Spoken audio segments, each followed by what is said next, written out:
নমস্কার, সবাই ভালো আছে। আজকে একটা খুব ভয়ঙ্কর আমি বানবিদ্যা ভিডিও বানাতে চলেছি। অনেকে বান চায়, তা আমার এই বানটার নাম হচ্ছে মাসানকালী শ্মশান বান। বানটা শ্মশানে বসেই চালাতে হবে। হ্যাঁ, আর শ্মশানে যে বান চালানো হয় সে বান খুব ডেঞ্জারাস হয়। মাসানকালীর বান মানে শ্মশানকালীর বান এগুলো। তা বানটা খুব ভয়ানক বান, এটা দিয়ে দেবো, কিন্তু যে নেওয়ার পরে যে চালাবে সে কিন্তু নিজের দায়িত্বে চালাতে হবে। তার জন্য আমি কোনো দায়ী থাকবো না। যদি কোনো বিপদ আপদ হয় তার জন্য আমি কোনো দায়ী থাকবো না। পুরো নিজের দায়িত্বে যদি পারো করতে তাহলে এটা করবে, না করবে না। আর যদি করার ইচ্ছা হয় খুব, তাহলে কোনো গুরুদেব যদি থাকে, কোনো গুরুদেবের কাছ দিয়ে আলোচনা করে তার কাছ দিয়ে বিষয় জেনে তারপরে এটা প্রয়োগ করবে। হট করে পেলাম, প্রয়োগ করে দিলাম, তারা নিজের কিন্তু ক্ষতি হবে। বান খুব ডেঞ্জারাস জিনিস।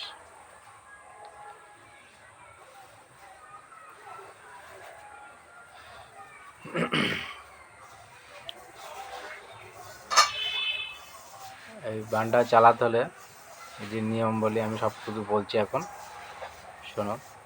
ভিডিওটা বেশি আমি বড় করবো না, ছোটোর ভিতরে শেষ করব। শনিবার দিন, শনিবার এবং অমাবস্যা, মঙ্গল হলেও অসুবিধা নেই, কিন্তু অমাবস্যা থাকতে হবে। অমাবস্যা ছাড়াই বান করা যাবে না। যেদিন অমাবস্যা লাগবে সেদিন সন্ধ্যাবেলা বা রাতের বেলা পূর্ব দিক মুখ দোকান থেকে 250 গ্রাম ময়দা নেবে। ময়দা বা আটা নিলেই হলো, আটা নিলে হবে, ময়দা নিলে হবে। নেবে আর একটা মানকচুর পাতা নিঃশ্বাস বন্ধ করে কেটে নেবে। কী নেবে? 250 আটা, একটা মানকচুর পাতা কেটে নিয়ে অমাবস্যা চলাকালীন চলে যাবে শ্মশানে। শ্মশানে যাবে, শ্মশানে গিয়ে শ্মশানকালীর সামনে মন্দিরে যদি থাকে, শ্মশানকালীর সামনে মন্দিরে সুন্দর করে বসবে। আর এই বানটা চালানোর আগের দিন থেকে নিরামিষ খাবে। আজকে চালাবে, আগামী দিন থেকে নিরামিষ খাবে, যেদিন যাবে সেদিনও নিরামিষ খাবে, ঠিক আছে? এবার শ্মশানকালীর সামনে বসবে সুন্দর করে, একটা মোমবাতি জ্বালাবে, একটা ধূপকাঠি জ্বালাবে। জ্বালিয়ে নিয়ে ওই যে আটাটা তুমি কিনেছো ময়দা, ওইটা তুমি জল দিয়ে শক্ত করে ছেনে নেবে, মানে ছানবে। ছানা হয়ে যাবে। আর যে শত্রুর জন্য বিদ্যাটা প্রয়োগ করবে, সেই শত্রুর যখন রাস্তা দিয়ে চলাফেরা করে তখন শত্রুর পায়ের তলা থেকে অল্প একটু ধুলি নেবে। শত্রুর পায়ের তলার ধুলি যেখানে পাড়া দিয়ে চলে যায়, ওখানে অল্প একটু মাটি তুলে নেবে, তাহলে পায়ের তলার ধুলো হয়ে গেল। তাও যদি সম্ভব না হয় তাহলে শত্রুর বাড়ি থেকে অল্প একটু মাটি নেবে, ঠিক আছে? শত্রুর বাড়ি থেকে মাটি নিলেও হবে, কিংবা শত্রু চলাচল অবস্থায় যেখানে পার ছাপ পড়ে সেখান থেকে একটু ধুল নিলেও হবে। ওই ধুল আর আটা বা ময়দা ওটা একসাথে করে ছানবে। আর আটাটা কিন্তু ছানতে হবে মানকচুর পাতার উপরে। মানকচুর পাতা পেতে নেবে, তার উপরে ময়দাটা ঢালবে আর শত্রুর পায়ের ধুলি ঢালবে। আটার সাথে শত্রুর ধুলি সব মিক্স করবে, মিক্স করে নিয়ে মানকচুর পাতার উপরে বসেই ময়দাটা ছিনে নিয়ে ওই মানকচুর পাতার উপরে মানে কল্পনা করতে করতে, যে শত্রুর মুখ কল্পনা করতে হবে, কল্পনা করতে করতে মানকচুর পাতার উপরে বসে পুতুল বানাতে হবে আটা দিয়ে। পুতুলটা বানিয়ে নিয়ে মানকচুর পাতার উপরেই রাখতে হবে।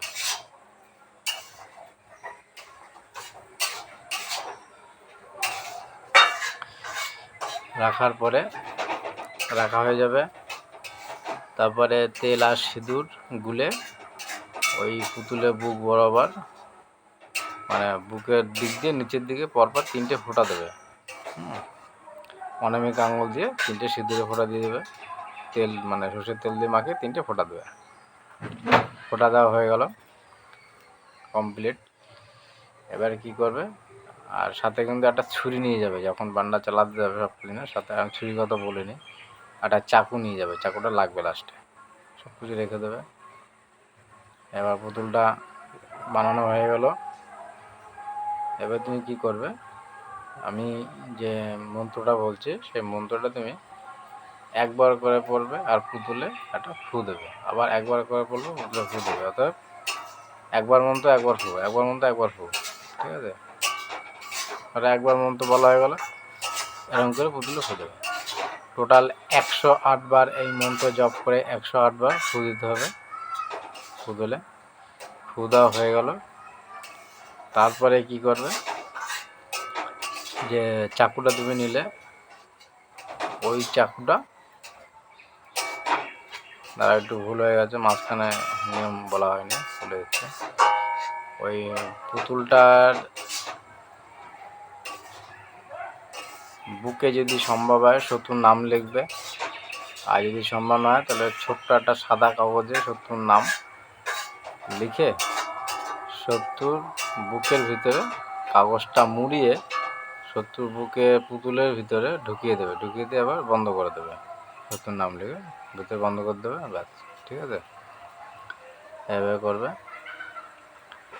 এবার মন্ত্র যখন 108 বার পড়া হয়ে যাবে, 108 বার ফু দেওয়া হয়ে যাবে, 108 বার ফু দেওয়ার পরে যে চাকুটা হাতে নেবে, হাতে নিয়ে শত্রুর মৃত্যু কামনা করতে করতে শত্রুর বুকে চাকুটা ঢুকিয়ে দেবে, ব্যাস, ঢুকিয়ে আবার বের করে দেবে, মানে বুক ক্ষত করে দেবে একটা চাকু দিয়ে, ঠিক আছে?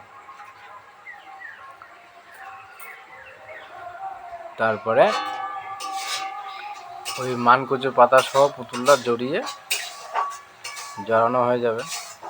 জড়ানোর পরে ওই শ্মশানে যেখানে মানুষ কবর দেয় বা জ্বালায় আর কি, যেখানে চিতা জ্বালায় বা কবর দেয় শ্মশানে, ওইখানে যেখানে ধরো কবর জ্বালাচ্ছে, চিতা জ্বালাচ্ছে, চিতার আশেপাশে পুতুলটা মাটি ঘুরে পুঁতে দেবে, কিংবা ওই শ্মশানে কোনো জায়গায় কবর দিচ্ছে সেখানে ঘুরে পুঁতে দেবে।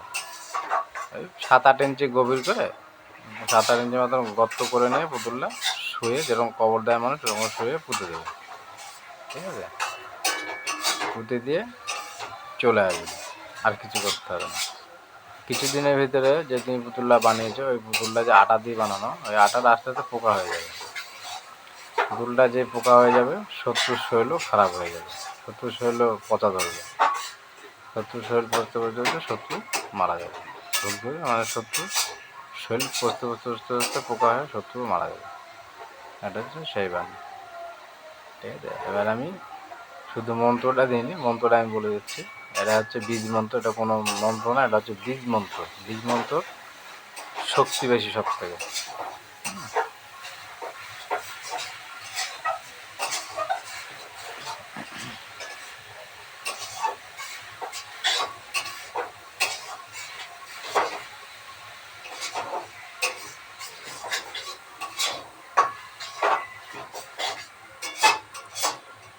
মন্ত্রটা বীজ মন্ত্র তো, তাই মুখে বলে দিচ্ছি, লিখতে হবে না, ভালো করে শুনবে, আমি পরিষ্কার করে বলে দিচ্ছি। ওং হং ফট। মন্ত্রটা শুনেছ? ওং হং ফট। ফট বলেই শত্রুর নাম বলবে, শত্রুর নাম বলেই পুতুলে এরকম করে ফু দেবে। ওং হং ফট, শত্রুর নাম বলে পুতুলে ফু দেবে। এইভাবে 108 বার মন্ত্র বলে 108 বার ফু দেবে, দিয়ে আগে তো নিয়মকানুন সব বলেই দিয়েছে, সেভাবে করবে। তা বন্ধুরা, তোমরা ভিডিও দেখো কিন্তু লাইক দাও না, সবাই দেখো কিন্তু একটা লাইক দিতে কী সমস্যা তোমাদের? একটা ভিডিওতে তোমাদের একটা লাইক দাও, লাইক দিচ্ছে না, অবশ্যই লাইক দেবে। আর নতুন যারা আমার ভিডিওটা দেখবে, তাদের যদি তন্ত্রবিদ্যা শেখার ইচ্ছা থাকে তাহলে আমার চ্যানেলটা সাবস্ক্রাইব করবে, লাইক করবে, শেয়ার করবে। আর যদি শেখার ইচ্ছা না থাকে তাহলে সাবস্ক্রাইব করার প্রশ্নই আসে না। যার দরকার শেখা, সে সাবস্ক্রাইব করে আমার সাথে যুক্ত থাকবে। সবাই ভালো থাকবে। আর কোনো কিছু যদি শেখার ইচ্ছা থাকে তাহলে কমেন্ট করবে, কমেন্টে জানাবে, আমি কমেন্টে রিপ্লাই দিয়ে দেবো। হ্যাঁ, অনেকে আমার ফোন নাম্বার চাচ্ছে, কিন্তু ফোন নাম্বার আমি দিতে চাইছি না, কারণ আমি খুব ব্যস্ত লোক। আমার কাছে দূর রুগী আসে, তাদের কাজ করতে হয়, ওই জন্য ফোন নাম্বার আমি দিতে চাচ্ছি না। তাদের আমার যেসব রুগী আছে তাদের ফোন তুলেই আমি ব্যস্ত। তাই তোমরা কমেন্ট করবে, কমেন্টে আমি রিপ্লাই করে উত্তর দিয়ে দেবো। ফোন নাম্বার দেবো, কিছুদিন পরে দেবো, আবার কিছু কিছু লোককে আমি দিচ্ছি, দেবো যে যে যাবে সবাইকেই দেবো, সবাইকেই দিতে হবে, না দিলে তো হবে না, সবাইকে দেবো। আর যা যা জানা কমেন্টও করবে, ফোন নম্বরও দেবো, সমস্যা নেই, ঠিক আছে। সবাই ভালো থাকবে, আজকে